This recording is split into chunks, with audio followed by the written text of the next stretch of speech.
Introduction of artificial wombs. If anyone told scientists from the 1800s that babies could be made in a petri dish, they would surely laugh. Though with all the recent advancement in technology, humanity has achieved more than we ever thought possible. Birthing of progeny has always been considered something that's only done through natural methods, since the miracle of birth and pregnancy itself is still quite a phenomenon we are yet to fully comprehend. But recent studies have in fact made quite a breakthrough with a prototype dubbed the biobag, where an artificial out-of-body womb has been made to grow the fetus of a lamb, all the while not affecting any of the fetus's development. Now, how does this work exactly? Artificial womb help facilitate the process of ectogenesis, which is the development of an organism outside the body, especially in an artificial environment. In our case, the development of a fetus in an artificial womb. The fetus is firstly sealed in a biobag, aka the womb, which then stays sealed to minimize the risk of exposure or infection. The bag is then attached to umbilical cord access and an oxygenator circuit. Inside of the bag, amniotic fluid with all of the necessary nutrients and water is constantly exchanged. A cannula is present as an umbilical cord would in the maternal fetal system to carry nutrients and oxygen to the baby. If you are wondering about the house of maternal respiration, the oxygenator and the heart of the fetus work codependently to keep it alive as to mimicking the normal maternal placental blood flow.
In 2017, Dr. Alan Flake, a fetal surgeon at the Children's Hospital of Philadelphia, used an amniotic sac, also known as a biobag, in an experiment.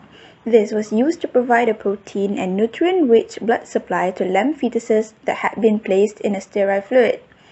The experiment stimulated a human pregnancy from the 23rd to the 27th week. The lamb grew up just like a traditionally born lamb after being removed from the biobags. These extremely preterm lambs grew from hairless to fluffy inside this bag, which certainly counted something. In 2019, scientists were then able to repeat the success of keeping extremely premature lamb inside an artificial womb environment until they were ready to survive on their own. Those researchers are now developing a treatment strategy for infants born at the hot limit of viability. Many infants will benefit from this technology as it is able to reduce the morbidity and mortality rate at the edge of viability and help them survive without significant damage to the lungs or other organs. In the Eindhoven University of Technology, Netherlands, there is another project ongoing to produce a prototype artificial womb for preterm babies between 24 to 28 weeks of gestation by 2024. They received massive funding, and the current Eindhoven design includes a fluid-based environment similar to that of the natural womb, in which the baby receives oxygen and nutrients via an artificial placenta connected to the umbilical cord.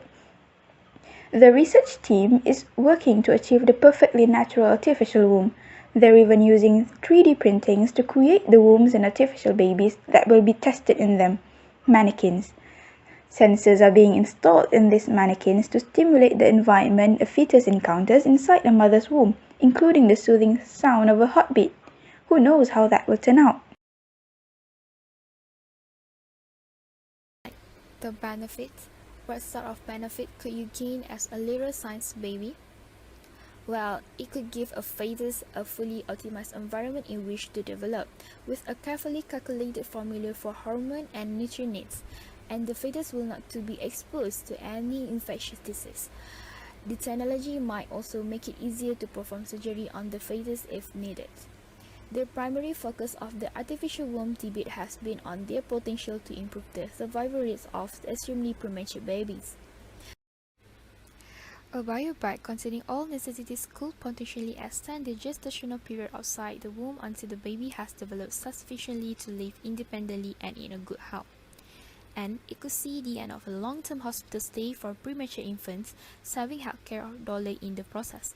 This is particularly noteworthy considering some of the largest private insurance payments are currently for neonatal intensive care unit expenses. This emerging reproductive technology may allow women who are infertile, those who have lost their uterus due to medical condition or injuries, gay male couples and single men the opportunity to have a baby. Equally, it has fertile women who for health or personal reason choose not to be pregnant. It will allow those whose career choice, medication or lifestyle might otherwise expose a developing fetus or malformation or abnormality. Moving on to the downsides, if we understood more about the organ we were trying to mimic, the thought of an artificial womb might seem less far-fetched. What we're learning about pregnancy emphasizes how profoundly a pregnant woman's behavior influences the fetus. In other words, there is more to being a pregnant mother than the physical exchange of nutrition and waste that occurs in the womb. Even if we did get the placenta down, it is also important to consider what a woman accomplishes with the rest of her body, and sophisticated machines that simply duplicating the uterus might not be adequate. There are much contention around the socio-ethical connotation of partial ectogenesis. What has already been posited is that based on the timeline of pre-existing reproductive technologies, it is likely to be expensive and restricted to highly equipped neonatal intensive care units. For instance, 94% of all maternal deaths occur in low and lower middle-income countries according to the WHO. Moreover, there are concerns from the scientific community that children who develop in an artificial womb may lack some essential bond with their mothers that other children have. Some argue that further research in this field would be unethical as experimentation and trial and error procedures would need to be carried out on both healthy and sick fetuses, all could be or future children of hopeful parents and anxious families. In the instance that these babies do not pass such trials with the needed results, then the outcome might be heartbreaking for those involved. With this in mind, some mothers and fathers who have suffered the very significant loss of fetuses and babies through stillbirth and miscarriages argue that these trials are the same as clinical trials done on patients and that if successful would benefit not only current patients but also future ones who might just need the finding of the current studies. Some people believe that artificial wombs would be the end of women endangering themselves just for the sake of progeny. But for those who believe that pregnancy and childbirth is a miracle that's yet to be fully understood would disagree and say that there's no point in having children if not for being wholly involved in the process, no matter how gritty and risky it may be. To be fair to every opinion stated, it is widely accepted that all of them are valid concerns and that researchers should address them with careful consideration and attention when carrying out studies. In the end, we never really know what our findings would lead to and if they would serve their purpose or betray them. This can be seen in Aldous Huxley's vision, where there exists a dystopian society that engineered extrauterine humans in massive reproductive factories. Due to current state of childcare services worldwide, will this even be possible to overlook? Despite all the opinions and arguments presented above, there is still no effective human-sized artificial womb prototype that's capable of supporting a human-sized fetus. Seeing that this technology is still in its early stages, there is no rushing headlong into this reproductive technology, as we all must take a step back to assess and consider ethical and legal issues. Not only must we ensure that the technology is safe and functional, but we must also consider whether it is the best path to take in various situations. In emergency situations such as saving the lives of extremely premature neonates, it may be easier to defend the use of artificial wombs. Using them in other situations, on the other hand, may necessitate broader social and policy considerations. Hence, it all dies down to how researchers and those involved in such studies would carry forward with all the information we currently have, and how far they're willing to go in hopes of achieving their desired results. Would we be able to make progress, or will we face even more challenges in solving the issues we plan to resolve?